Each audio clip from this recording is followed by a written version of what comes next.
Eto na naman po ako, papakainin ko na naman po yung anak kong handicap kasi hindi nga siya nakakasalita, hindi siya nakakakita, nahihirapan tumayo, gawa nga ng aksidente. Nagho-hoping pa rin na gumaling, mag-improve. At least konti-konti nag-i-improve naman. Kaya hindi naman ako nawawalan ng pag-asa. Magtiyatyaga lang. Siyempre ganun ang magulang tsaka pamilya. Susuportahan mo yung anak mo. Hindi mo naman puwedeng pabayaan.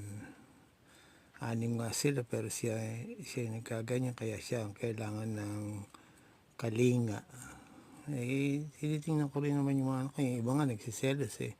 Sabi ko, buti nga, hindi kayo naaksidente. Kung kayo naaksidente, gagawin ko din naman sa inyo. Siyempre hindi mo ipapanalangin na maaksidente ka para makitang inaalagaan ko rin kayo. Inalagaan ko naman sila nung maliliit, ano.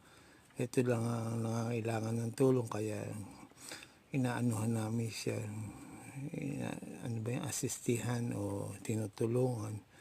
Hindi mo naman pwede mo naman paanuhan yung padala sa mga care home, ano pa, para ano ka pa naging magulang ka kung hindi mo naman aalagaan yung anak ko, talagang ganyan. Sana nga, nagwi-wish ako, pagtanda ko sila titingin sa akin, ngayon, parang baligtad, ako pa rin ang tumitingin simula nung maliit hanggang ngayon. Talagang ganyan ang buhay, hindi naman mapipilit, tsaka sino ba naman may gusto maaksidente ang anak.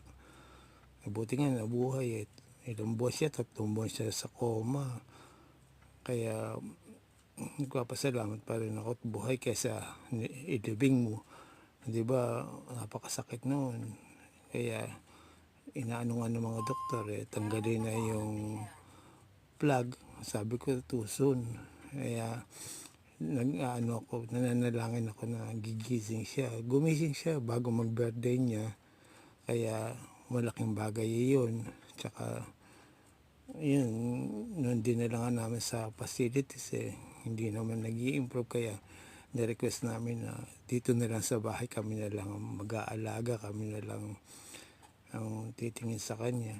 Kasi yung mga ibang tao hindi mo alam kung paano pakainin, kagaya nito napakatigas ng ulo kapag hindi niya gusto yung pagkain, hindi mo mapapakain. Kaya minsan inaano ko na lang, tineteknikan ko na lang. Sa susunod na lang ulit, patapos na itong video. Salamat, bye bye.